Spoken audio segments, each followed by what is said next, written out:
What's up? Hello. Hi, I'm Emrose and I do a lot of stuff. I'm a writer and artist, and here on this channel I chat about building and sustaining a creative life that works for you. And today I have an experiment. I tracked the source of my ideas for 30 days in an attempt to find the true fountain of my inspiration. Spoiler, is it TikTok? It might be TikTok. Now, why am I doing this?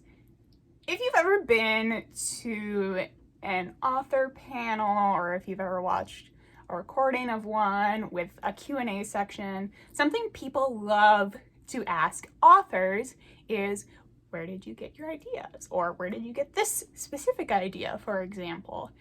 And I'm going to show you how every single author I've seen answer this question responds.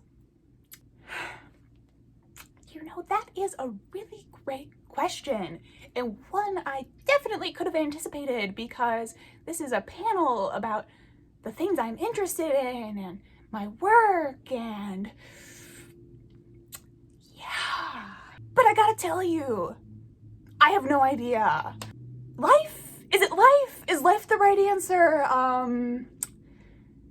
All right, you there in the yellow shirt. Next question. Thank you very much. I've always found it so funny, definitely relatable, because when it comes to my writing life, I have no clue where my ideas come from. Absolutely no clue at all. But I really wish I did. Now, right now, I am in a phase of my creative life, a creative season where the ideas are just bombarding me left and right. On and on and on. I am constantly having ideas. It's honestly a little bit overwhelming at times, but I do remember very recently that I was in this headspace where I thought I would never have another idea, that I was drained, that it was over for me and all of my good ideas were used up. So the idea with this experiment would be gathering the data to harness my massive deluge of ideas right now and be able to use that information in those times where I'm feeling really desperate and really dried out and totally lacking any confidence in my ability to come up with new thoughts. I do think it's going to be challenging, because much like those authors at those panels I was talking about, even though I'm having this barrage of ideas right now, I don't know where they're coming from. It's going to take some thought. If there's anything I love, it's videos where people gather somewhat arbitrary data and then put them in colorful little pie charts at the end. Oh, I love it. Can't get enough. So that's what we're doing today. All right, let's get started.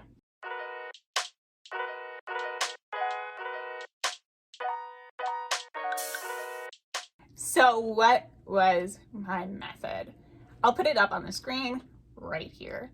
This is how I originally gathered my data. So basically I have a calendar here, Monday through Sunday, 30 days of this. And then I also have times. So as soon as I had an idea, I was popping it in here at the appropriate time and date that idea occurred. Now, I wasn't categorizing any of my ideas initially. I was sort of waiting for those trends to emerge. But in the moment, I did try to write as much information down as possible, as much of the relevant stuff, like where I was, what caused this idea, why I'm fascinated with it, all that kind of stuff. As I said, I am a writer and a visual artist, so my goal was to encapsulate all of my creative ideas into one place with this calendar. I am especially interested in my writing ideas because those are somewhat more mystifying to me than sort of my ideas of, like, I want to paint some clouds, you know? Like, you see a pretty cloud and you kind of want to paint it. That is more of a direct relationship to me than the ideas I come up for characters, the ideas I come up for plot points and all of that. But in the results, you'll see how this turned out. This calendar represents 30 almost consecutive days. I did skip a few days for some life stuff, but I honestly was not having any new ideas during that period of time. So I think this is a really accurate representation of 1 month of my incessant idea kind of creative season. What else was I doing during this month? I was making YouTube videos. I was sewing this top, which you can check out in a video. I'll put it up here.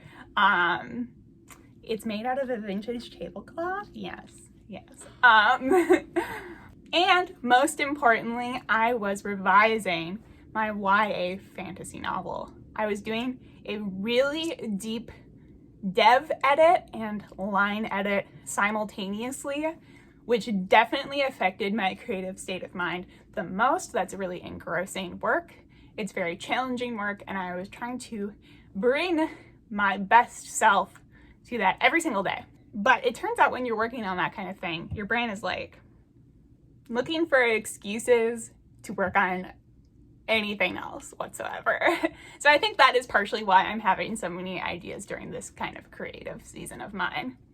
So I was interested in gathering a bunch of different types of information, but the first ones I'm going to show you are the idea category. So this is going to break down into the type of art I want to make, whether it's a writing idea or an art idea, YouTube idea, those were common ones this month, other social media ideas, stuff like that. Then next, I wanted to know the where. That is the key part of this experiment. Where did these ideas find their source?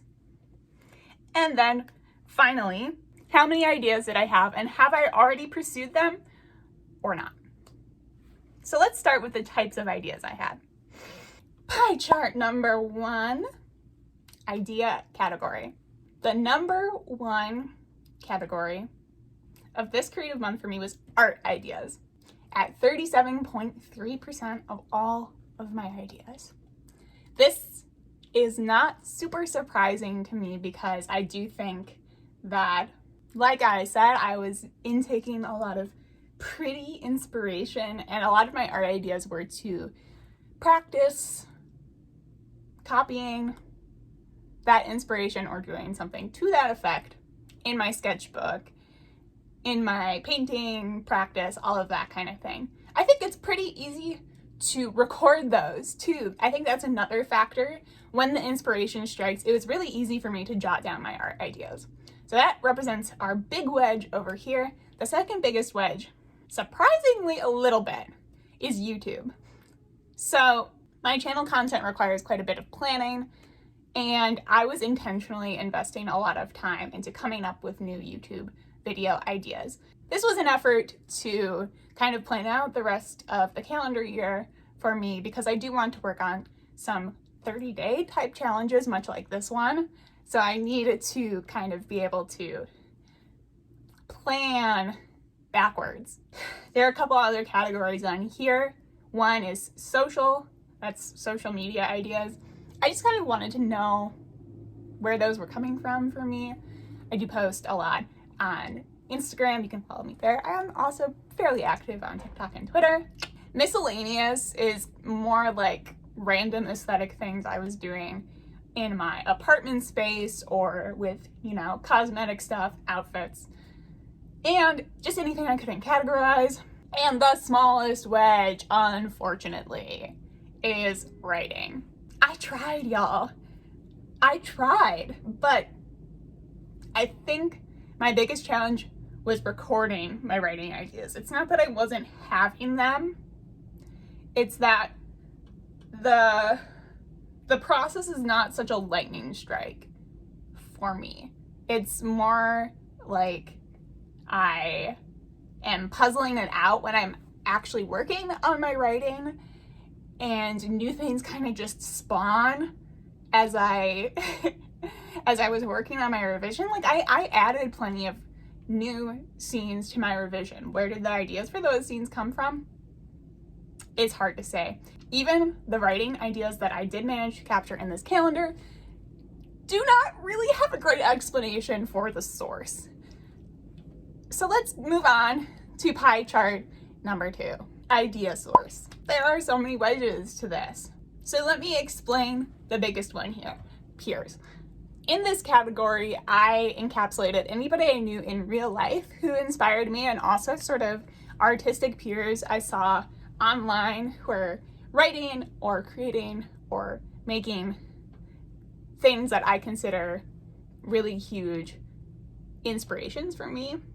The only part of that online category that I separated out was TikTok, because I think I downloaded TikTok in July. I've gotten so many art ideas from TikTok. So I was curious to see exactly how much of my source that represented.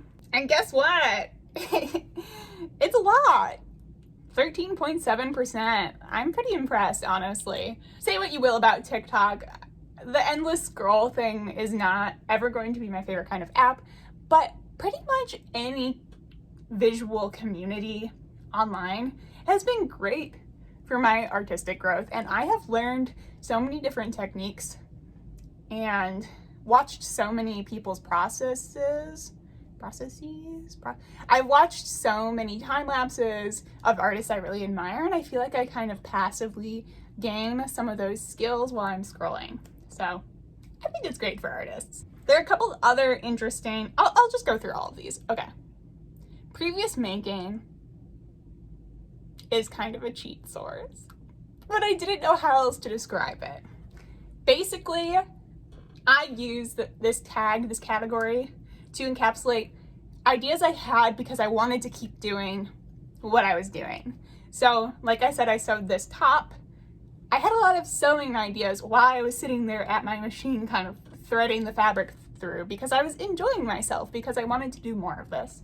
I had some ideas about art that I wanted to repeat, experiments on this channel that I wanted to kind of further. For example, on the subject of YouTube, most of my YouTube ideas fall under another kind of cheating category called intentional idea making.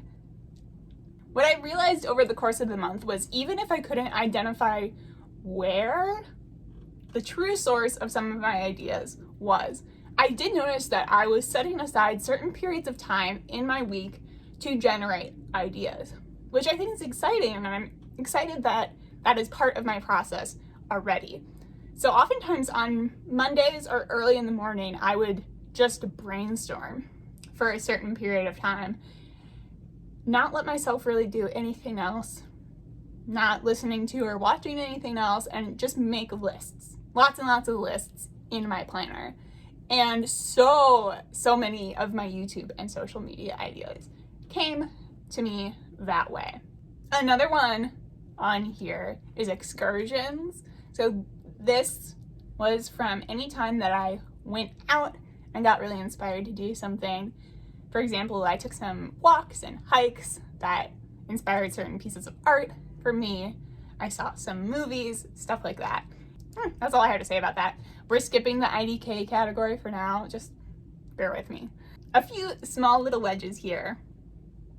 Journaling gave me a couple of ideas. Materials, so by this I mean physical art materials usually. I do find them to be a direct source of inspiration at times.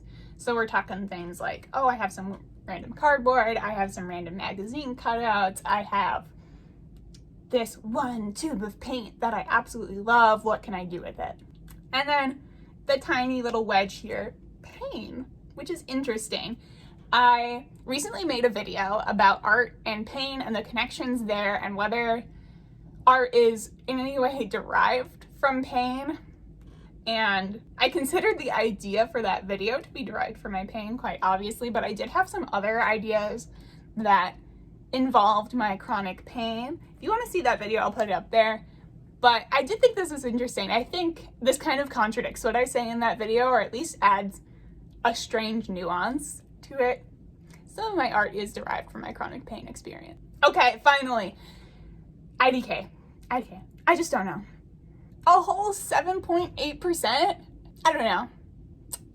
Finding the true source, kind of a flop if I just couldn't categorize the origin of some of these. But that's what happened. The muses are fickle. The muses are unidentifiable and mysterious.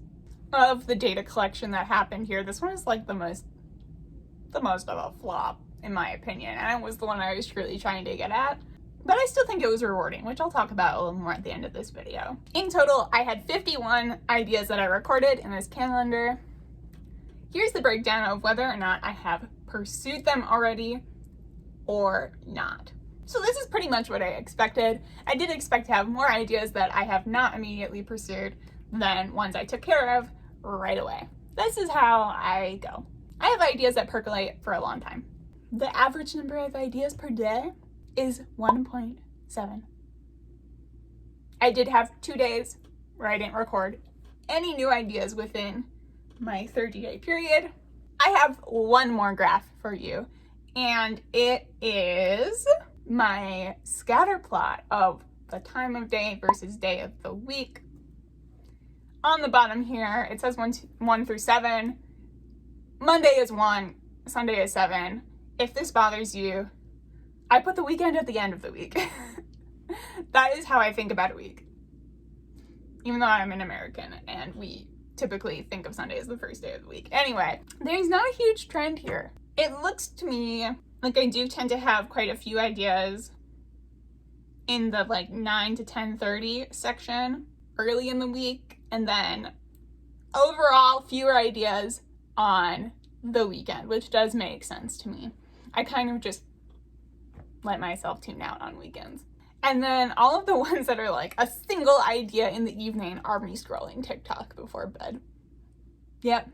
I mostly expected myself to have ideas in like the 9 to 11 p.m. hours. Those are usually like my truly awake hours. I was kind of hoping I would like wake up in the middle of the night with a stroke of inspiration that I could record, but there's none. So you don't really see anything in the bottom part of the scatter plot. If I had any ideas during those hours, I didn't remember them.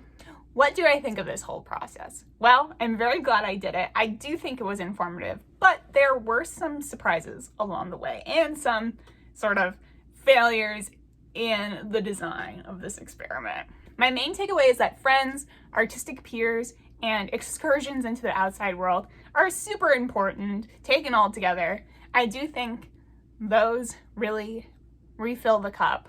Big takeaway number 2, I mean, my writing ideas are just so evasive.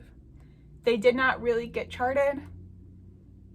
And if I were in an author panel, I would still pretty much have that very familiar response of, oh, you know, life is my source of inspiration. Yeah. This month was kind of an anomaly for me because I wasn't actually reading very much. I wasn't reading much fiction because while I was in revision mode for my own novel, I wasn't finding it very easy to read, at least the novels I had on hand. I wasn't finding it easy to read other people's fantasy novels. This happens to me fairly often, but I think even if I had been reading a lot this month, I'm not sure I would have been able to, I think I would have, well, first of all, I think I would have been having more writing ideas, but I'm not sure it would have been easy for me to record those still. I think they're a little bit more amorphous in general. Difficult to capture, basically. I thought I was doing such a good job when I was recording all of these ideas. I thought I was being really specific. I thought the categories were going to just emerge wonderfully. But I still have those two that are like intentional idea making and IDK, which are definitely not distinct sources. I do value knowing that when I dedicate set time for brainstorming, that I do come up with a lot of stuff. So I think that is informative in that I will keep doing that in my practice. Did this help me? Well, one of the fantastic ways it helped me is that I now have a list of everything I thought of this month saved on my computer, and I can refer to it whenever I want to. So that's great. But the experiment itself, I do think brought me some additional security in my idea generation. it has been something I've been really insecure about in the past. The ebb and flow of ideas, the quality of my ideas, whether they are worth pursuing or not, whether other people are just naturally brilliant and I have some kind of deficit. Those little whispers are very familiar to me. But I do think since doing this experiment, I have more knowledge about the way my ideas surface, and I have more confidence that they will continue to do so. I think more people should try this. That's my challenge to you. Track your ideas for 30 days. Try to see what the origin is. Fail perhaps if your sources of inspiration are as mysterious and elusive as mine. But I do think it is an interesting experiment as a creator, as a writer and artist. It was a fun time. All right, that's it for today's video. If you could please give this video a big thumbs up if you liked it, and if you loved it, you could subscribe to my channel. I do all kinds of experiments like this, and I post most Fridays. You can also follow me on Instagram, TikTok, and Twitter. I'm at mrosearrett. I have a bunch of cute art posted on Redbubble. You can get stickers, you can get apparel, all kinds of stuff. I'll post the link below. I just launched, I want to show you. I launched my Spoopy collection, including the sticker pack of little reactive ghosties. You can go check it out. Happy Halloween. That's it. Thank you so much for watching. Until next time, this is Rose. Bye-bye.